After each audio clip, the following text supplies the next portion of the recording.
Hello बीजापुरियन, अब तक इस शाही मंदी का शाही जायका आपने नहीं लिया है तो अभी विजिट करें। सिर्फ 1499 में जैसे आंत लोग खा सकते हैं। पर पर्सन सिर्फ 187। Only at B grand family restaurant.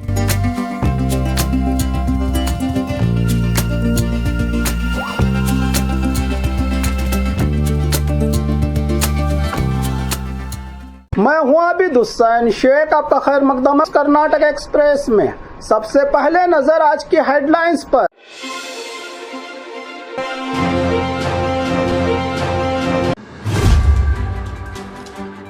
Karnataka में फिर से उठा सवाल, क्या दोबारा मनाई जाएगी टीपू जयंती? विधानसभा में होगी बड़ी चर्चा। बाजारों में नकली रेशमी साड़ियों का चलन तेज, महिलाओं ने रेशम बोर्ड से की शिकायत। बीजापुर में सरकारी मेडिकल कॉलेज पर घमासान, शिवानंद पाटिल और एमएलए यत्नाल आमने सामने। जंगल के इलाकों में पढ़ाई को लेकर संघर्ष, बच्चों को बस भी नहीं सड़क भी नहीं, रोज 14 किलोमीटर पैदल स्कूल जाने पर मजबूर हैं बच्चे। बेंगलुरु में गैस गीजर का कहर, मां और 4 साल के बच्चे की दम घुटने से मौत। गोकाक को नया जिला बनाने की मांग, मुख्यमंत्री सिद्धरामैया से प्रतिनिधि मंडल ने की मुलाकात। सरकार की 2 बड़ी तैयारियां, गौ हत्या कानून में संशोधन और हेट स्पीच पर कड़ा कंट्रोल। 72 साल की गोल्ड वुमेन मंजम्मा की अद्भुत कहानी, उम्र सिर्फ एक नंबर नहीं, हौसला ही असली ताकत। 4 महीने से तनख्वाह नहीं, ब्रिम्स के आउटसोर्स एम्प्लॉइज की जबरदस्त हड़ताल।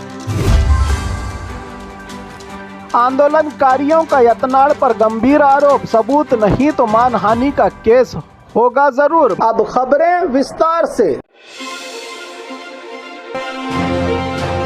कर्नाटक में फिर से उठा सवाल, क्या दोबारा मनाई जाएगी टीपू जयंती? विधानसभा में होगी बड़ी चर्चा। राज्य में टीपू जयंती को फिर से सरकारी स्तर पर मनाने का मुद्दा एक बार फिर चर्चा में है। राज्य भर में कांग्रेस के विधायक विजय आनंद काश्यपनवर ने आज इस संबंध में आधिकारिक प्रस्ताव पेश किया है। 2019 में बीजेपी सरकार ने टीपू जयंती समारोह को रद्द कर दिया था। अब सवाल ये है कि क्या मौजूदा सरकार इसे दोबारा शुरू करेगी? सरकारी तौर पर विधानसभा में महत्वपूर्ण जवाब मिलने की उम्मीद। विधानसभा में ध्यान आकर्षण करने वाला प्रस्ताव के तहत ये मामला उठाया जाएगा। सबकी नज़र इस बात पर है कि सरकार का आधिकारिक जवाब क्या होगा।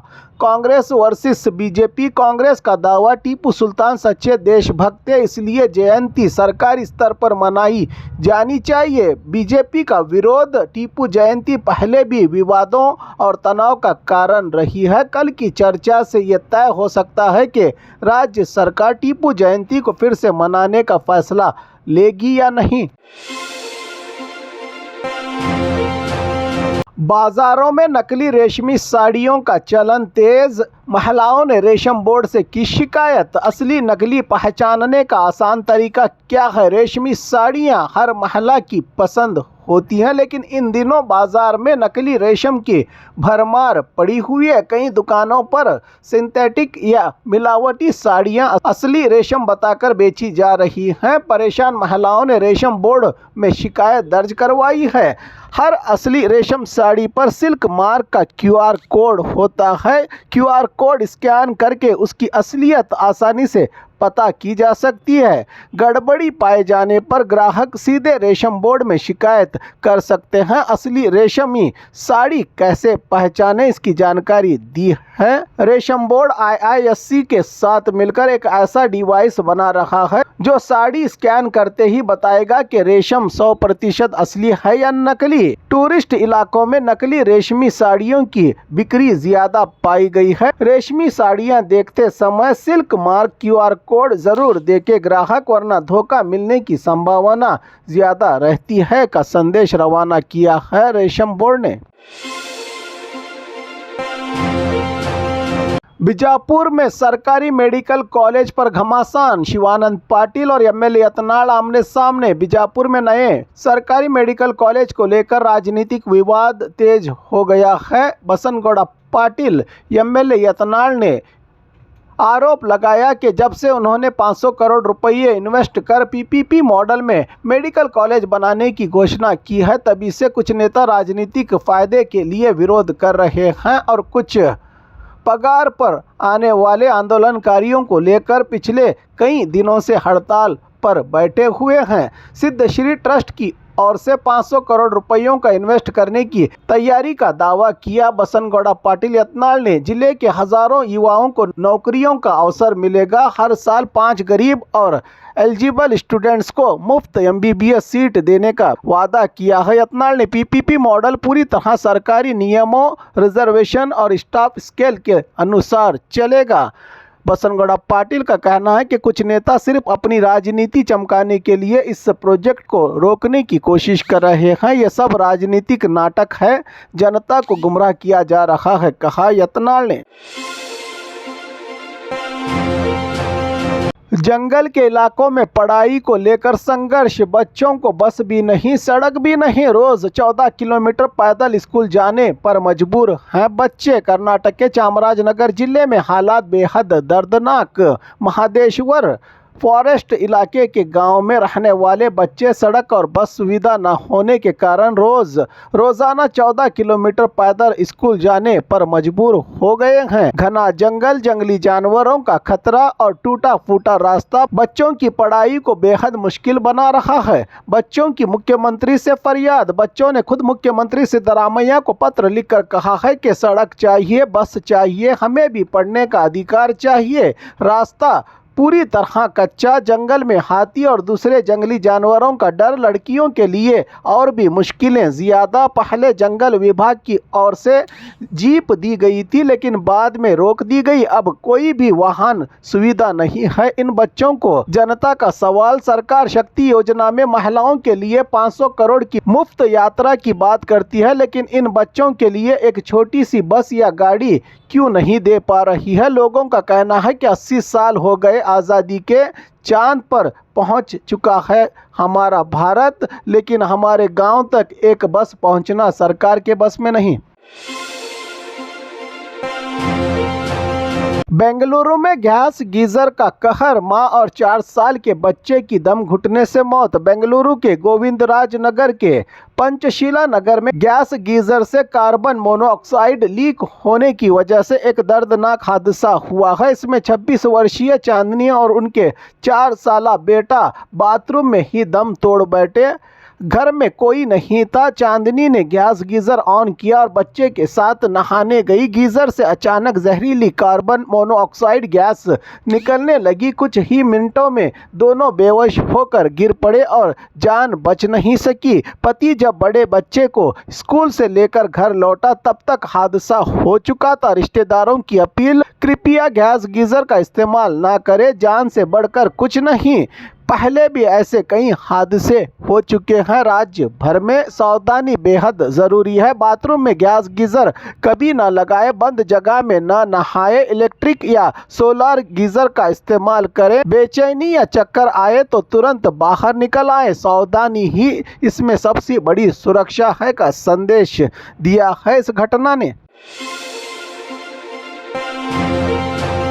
गोकाक को नया जिला बनाने की मांग, मुख्यमंत्री सिद्धरामैया से प्रतिनिधि मंडल ने की मुलाकात। गोकाक जिला गठन की मांग को लेकर गोकाक जिला आंदोलन समिति के सदस्यों ने मुख्यमंत्री सिद्धरामैया से मुलाकात कर निवेदन पत्र सौंपा। प्रतिनिधि मंडल की अगुवाई जिला प्रभारी मंत्री सतीश जारकिहोली और विधायक बालचंद्र जारकिहोली ने की। इसके साथ ही कई मठों के स्वामी जी, स्थानीय नेता, वकील संघ के प्रतिनिधि और गोकाक क्षेत्र के प्रमुख लोग मौजूद मौजूद थे।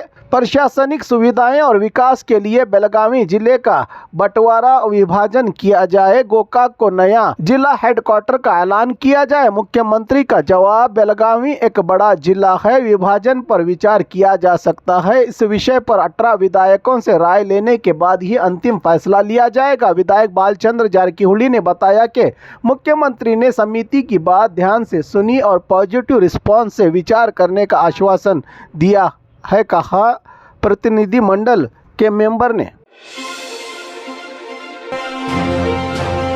सरकार की 2 बड़ी तैयारियां, गौ हत्या कानून में संशोधन और हेट स्पीच पर कड़ा कंट्रोल। बीजेपी और हिंदू संगठनों का कड़ा विरोध। कर्नाटक सरकार द्वारा गौ हत्या प्रतिबंध कानून में संशोधन, अमेंडमेंट और नफरत भरे भाषण, हेट स्पीच पर कड़ी कार्रवाई करने की तैयारी के बाद राज्य में राजनीतिक माहौल गर्म हो गया है। बीजेपी और कई भगवा संगठन खुलकर सड़क पर उतर आए हैं और सरकार के फैसले का विरोध कर रहे हैं। हुबली में श्री राम सेना के प्रमुख प्रमोद मुतालिक के नेतृत्व में किया गया विरोध प्रदर्शन, सीएम के खिलाफ जोरदार की गई नारेबाजी। बल्लारी में पूर्व विधायक सोमशेखर रेड्डी के नेतृत्व में रैली, सरकार गौ संरक्षण कानून को कमजोर कर रही है का लगाया आरोप। रायचूरू, गदग, बागलकोट में विश्व हिंदू परिषद के कार्यकर्ताओं ने धरना देकर सरकार को चेतावनी दी। शिवमोगा में पूर्व मंत्री के.एस. ईश्वरप्पा ने भी बिल पर नाराजगी जताई। सरकार के अमेंडमेंट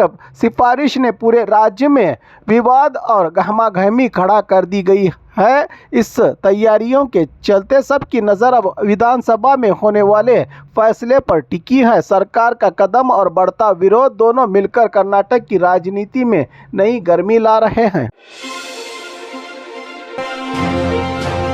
72 साल की गोल्ड वुमेन मंजम्मा की अद्भुत कहानी। उम्र सिर्फ एक नंबर नहीं, हौसला ही असली ताकत। कर्नाटक की 72 वर्षीय मंजम्मा ने साबित कर दिया कि कामयाबी के लिए उम्र, पैसा या किसी के सहारे की ज़रूरत नहीं होती। बस हिम्मत, लगन और मेहनत हो तो ज़िंदगी हर मोड़ पर नई शुरुआत देती है। 72 साल में स्पोर्ट्स में धमाकेदार वापसी। शिवमोगा हेल्थ विभाग में नौकरी से रिटायर होने के बाद मंजम्मा ने ठान लिया कि अब वो खेल में कुछ कर दिखाएंगी। पति की मौत के बाद आए मानसिक दुख से बाहर आने के लिए उन्होंने दौड़ को अपना सहारा बनाया और फिर पीछे मुड़कर नहीं देखा। जिले से लेकर इंटरनेशनल मंच तक 110 मेडल। 2018 से अब तक मंजम्मा ने जिला, राज्य, राष्ट्रीय और अंतर्राष्ट्रीय स्तर पर कुल 110 मेडल जीते हैं। श्रीलंका में हुए इंटरनेशनल मास्टर्स गेम्स में गोल्ड मेडल तो हाल ही में चेन्नई में एशिया मास्टर्स एथलेटिक्स में 100 मीटर रिले में भारत को दिलवाया है गोल्ड मेडल। परिवार और लोगों की प्रेरणा। उनके परिवार का कहना है कि यह हमारी चाची नहीं, पूरे शिवमोगा की एक प्रेरणा है। युवा भी इनसे सीखे, मोबाइल और जंक फूड छोड़कर फिटनेस अपनाएं। मंजम्मा का संदेश, स्पोर्ट्स सिर्फ एक खेल नहीं, शरीर और दिमाग दोनों को मजबूत बनाता है। उम्र रुकावट नहीं, नया सफ़र शुरू करने का सबसे सही वक्त भी बन सकता है। मंजम्मा इसकी एक जीती जागती मिसाल बनी है।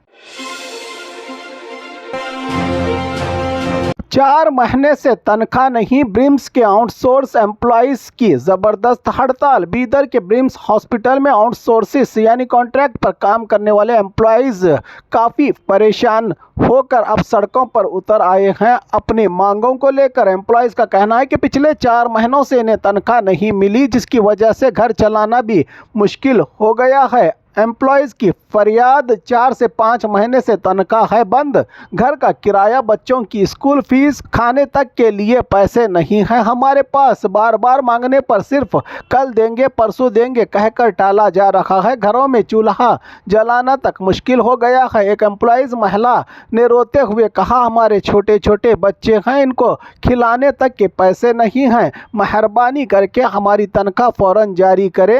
एम्प्लॉयज़ ने डिमांड की है कि सरकार और ब्रिम्स मैनेजमेंट फौरन इसमें दखल देकर तमाम बाकी तनख्वाह जल्द जारी की जाए, वरना स्ट्राइक को और तेज किया जाएगा। गरीब मजदूरों की मेहनत पर चलने वाले हॉस्पिटल में खुद एम्प्लॉयज ही भूख का सामना कर रहे हैं। ये इनके साथ सबसे बड़ी नाइंसाफ़ी है।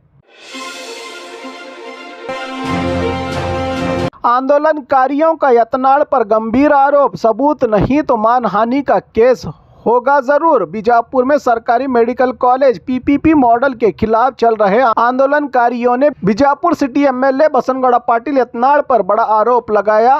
नेताओं का कहना है कि यत्नाड़ ने हम पर शिवानंद पाटिल से पैसे लेने का झूठा गंभीर आरोप लगाया है। अगर सच में कोई पैसे दिए गए हैं तो सबूत पेश करें, कैसे, कब, कितना और किसे दिया गया। सबूत न देने पर यत्नाड़ के खिलाफ मानहानि का मामला दर्ज किया जाएगा, कहा किसान नेता अरविंद कुलकर्णी ने। नेताओं की चेतावनी, हम राजनीतिक लोग नहीं हैं, शुद्ध आंदोलनकारी हैं, हमें बदनाम करना बर्दाश्त नहीं होगा।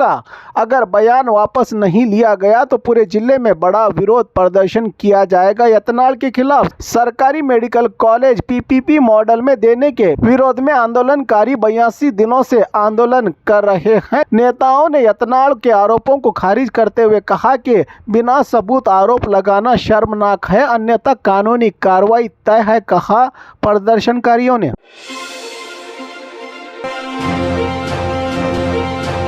और खबरों के लिए देखते रहिए कर्नाटक एक्सप्रेस।